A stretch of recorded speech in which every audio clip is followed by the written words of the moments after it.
freshman season. At what point did you say this is a guy, or did you realize this is a guy that could help you on special teams? And at what point did you realize this is a guy that could, be a real contributor at safety?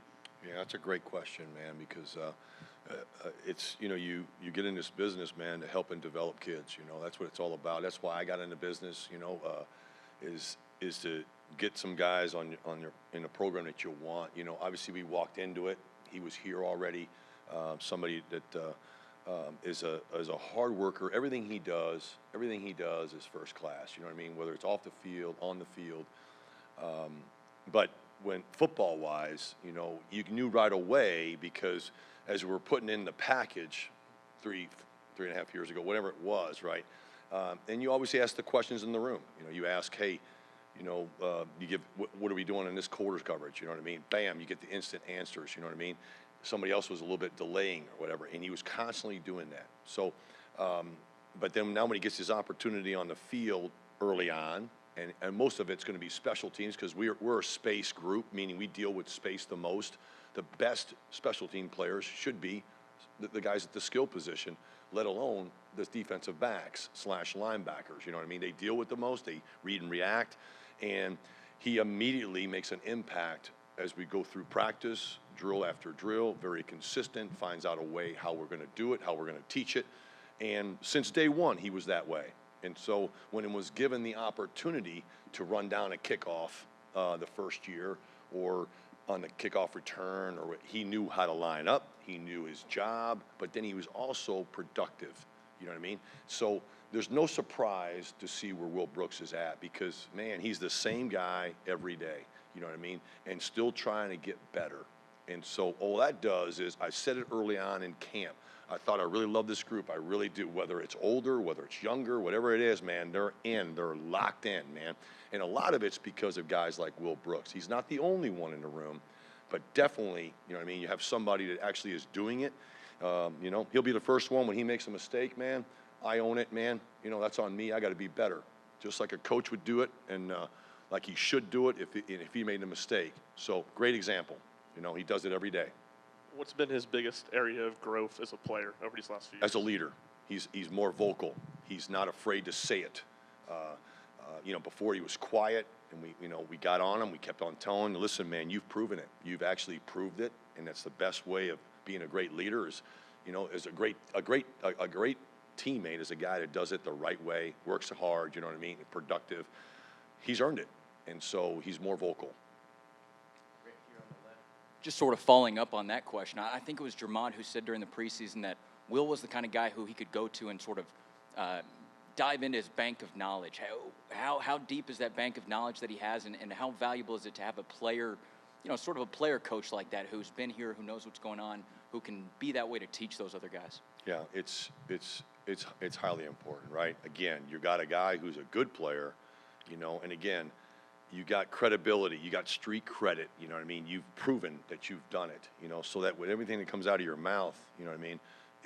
They should be listening. They should see it, because, man, your peers will respect you. If you're a really good player and you're smart and you're tough, and that's Will Brooks, then obviously that's better leadership than I can create. I'm playing the game, I'm the mentor, I'm the teacher. I'm not going to move off, whatever my task is, and I'm going to keep on pushing, man. But when players are doing it and they're driving it, man, and that's what we had, and that's what we've built here, man, he's the poster child.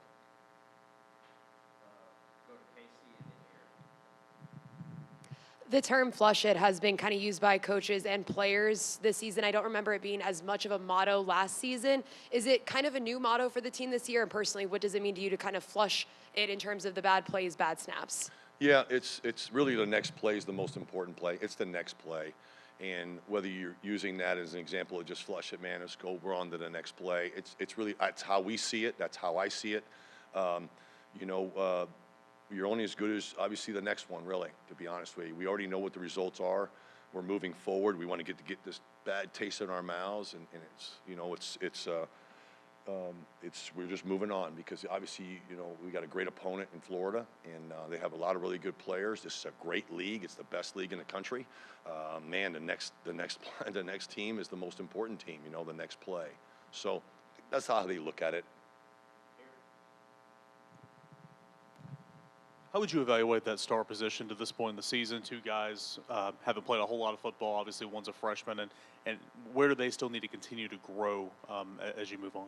Yeah, we knew that it was going to be some growing pains going through it, but I think we've done a really good job of mixing Christian and Boo, their strengths, and building off and improving on their weaknesses. And that's really the weaknesses that neither one of them played the position here. One was here playing corner in Christian Harrison. The other is a freshman that came in here, been here for 10 months and is learning how everything is done. And they have strengths, and they've proven it in the games, and continually growing and getting better and better. We had a great practice today. Boy, I tell you what, the hope, I think as a team we did, but also the communication was really good. And it really starts with them because they set the set the calls and it's getting better. It's only, the experience, obviously you can only get it when you're playing. So they're gaining the confidence. We saw a few more open receivers against your defense in that Arkansas game than we have earlier this year. I know Arkansas has good players and nothing's going to be perfect, but what were some of the things you saw in breaking down the tape and why there were a few of those open receivers against you guys? Yeah, you might be talking about zone coverages and stuff like that, and there was, we got to do a better job of tackling. That the first thing that shows up when you're playing in the perimeter, and you have to be really good against offenses. Doesn't matter what the offense is. We got to be elite at the perimeter game, whether that's screens or whether a guy catches a ball. The yards cannot be, after the catch. That's what you're trying to minimize, the yards after the catch. They cut some balls. Obviously, in one-on-one situations, we didn't win some. We didn't win the one-on-ones that we've been winning. And again, that just comes from playmaking. That comes from fundamentals and technique. Not to take anything away from, like you just said, Arkansas is a good football team, and they deserve to win. That's we got to play better. On our end of it, we feel like there's a lot of stuff there that was us, too. Okay, so we weren't the smartest on certain plays. We weren't as physical as we needed to be. We missed a tackle when we shouldn't have missed a tackle that created a momentum change. We missed an assignment, as a defense, in a crucial moment on third down that allowed them to change the field on us, man. We want to be a dominant defense. We want to be elite defense. We want to keep the field position when we have the field position, So, yeah, they're going to, offenses are going to make plays, man. They're going to make plays, And we want to be in tight coverage. We just got to play smarter. We got to play harder and longer in moments, and especially back at the end of the game. Coach, how big of a deal is it to prepare to face two quarterbacks like you will this week? Does that put a lot extra on the plate for your guys, or do we make too much of that? It doesn't because most of it, they're two really good quarterbacks. Both of them are athletic. You could say one is a little bit faster than the other, man, but they're very effective in what they do. We played against Mertz last year, and he played a great game against us.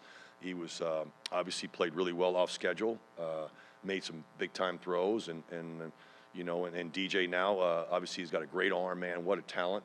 Obviously, got great size. Both of them can make every throw, and then both of them can hurt you. In the quarterback run plays, So we got to contain it. We just played one. We played two back to back, to be honest with you. So very similar to the guys that we just finished playing, and we got to contain them and get to them and force them to throw them off schedule, and be effective in doing it. Kind of building off of that, being able to either contain the run, the quarterback, what have you, how much of that comes down to effort from the defense and being able to contain a dynamic offense? Yeah, I think it starts with our front, right, our front seven, or if we're pressuring, it could be a perimeter player, is keeping them in the pocket, and that's the most important thing. It has nothing to do, I thought our guys I thought we played hard, Did we play smart at some times? No, we could have played smarter in some moments.